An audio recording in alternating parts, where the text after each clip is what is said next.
Nadie puede negar la joya que es Venezuela, contando con grandes reservas de petróleo, gas natural, hierro, oro, bauxita, energía hidroeléctrica. Un país que aparentemente tiene todo para desarrollar una fuerte economía, lo cual ya demostró durante la época de los 50. Muchos se preguntarán, ¿cómo fue que Venezuela, un país que en su momento fue tan rico, se convirtió en un país pobre, donde sus ciudadanos solo sueñan en poder salir de allí al estar hostigados a una crisis que no parece tener fin? Algunos le culpan a su actual presidente Nicolás Maduro. Sin embargo, este no hubiera llegado al poder sin los votos del pueblo venezolano. ¿No es así? Entonces, ¿cómo llegó Maduro al poder y quién lo apoyó? Y más importante aún, ¿cómo fue que Venezuela, un país con un gran potencial petrolero, pasó de ser uno de los países con más altos índices en desarrollo a ser el más pobre de Latinoamérica? A inicios del siglo pasado, el gobierno de Venezuela fue sucedido por numerosos golpes de Estado y periodos militares.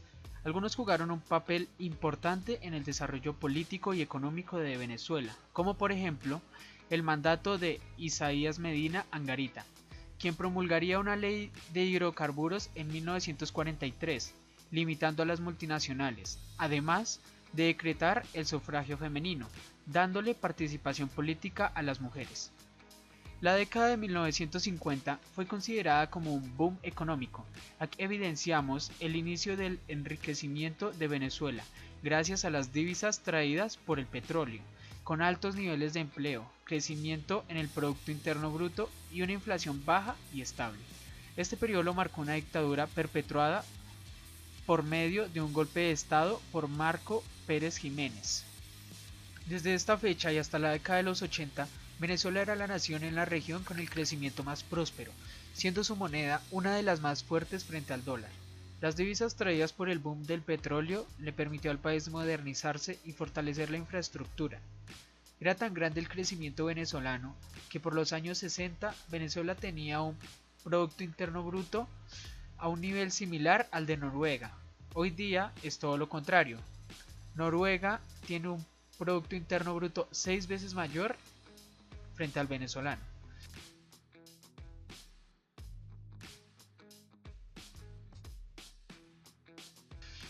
Sin embargo, esta bonanza era ficticia, pues dependía enteramente del precio del petróleo. Si bien es cierto que Venezuela reinvirtió en el desarrollo, lo hizo casi que únicamente en la industria del petróleo.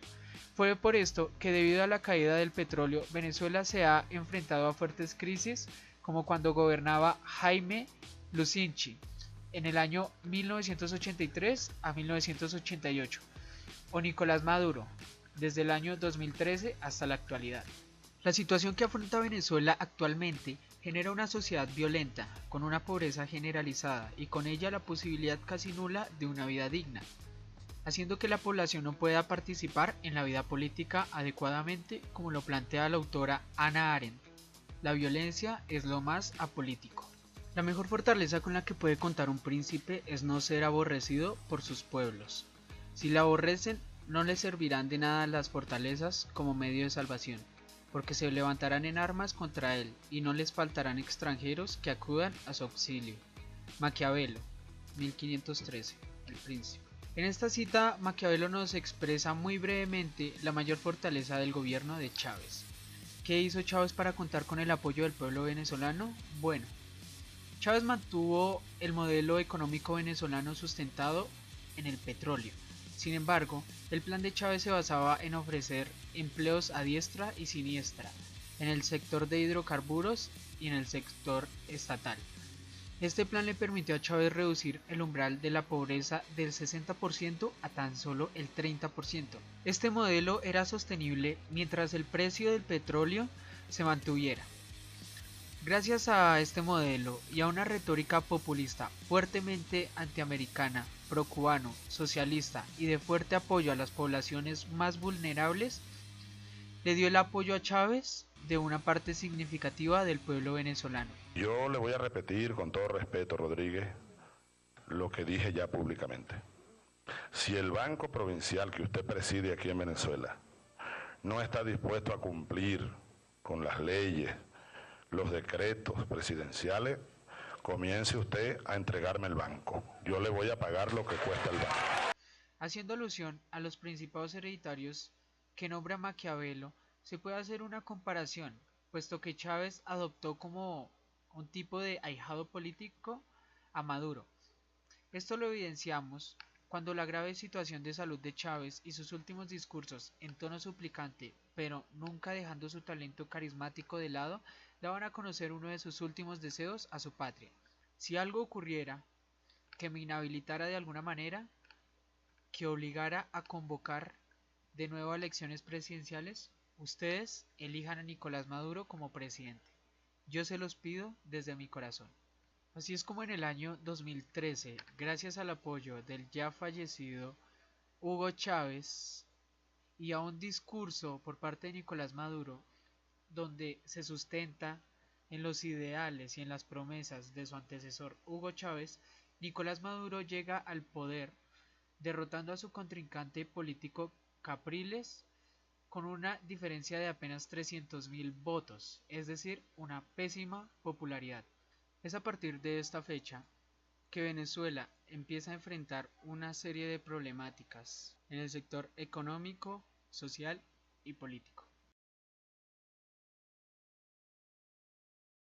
Desde 1999 hasta el 2013, Chávez se dedicó a repartir programas de vivienda, aumentó las pensiones de los ancianos y el acceso a la atención primaria de salud. Esto lo financió con la renta petrolera, lo cual a largo plazo se volvió insostenible por la falta de fondos gracias a la caída del precio del petróleo. El gobierno llevó a cabo planes donde querían controlar el precio de los bienes al consumidor. Sin embargo, muchas empresas tuvieron que cerrar, debido a que el precio de los insumos aumentó, generando ingresos cada vez menores. La limitada oferta de bienes y servicios generó elevados precios en los productos, elevando así la crisis. Al gobierno chavista de Maduro, todo lo que le huele a oposición hay que despojarlo. Así ocurrió en el 2017, cuando la Asamblea Nacional de mayoría opositora fue sustituida en competencias por el Tribunal Supremo de Justicia. En respuesta a esto, la oposición llevó a cabo manifestaciones por varios meses, que dejaron decenas de muertos.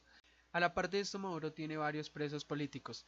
Dichos actos agreden la democracia, y esto genera un desplome, ya que, al no haber contrapesos políticos, se gestan persecuciones y abuso del poder. La situación de Venezuela es triste y nos ha afectado a todos en mayor o menor medida, pero esto no significa que sea irreversible. El pueblo venezolano es muy fuerte, hay que mantener la resistencia. Es necesario un cambio de régimen económico, político y de conciencia social.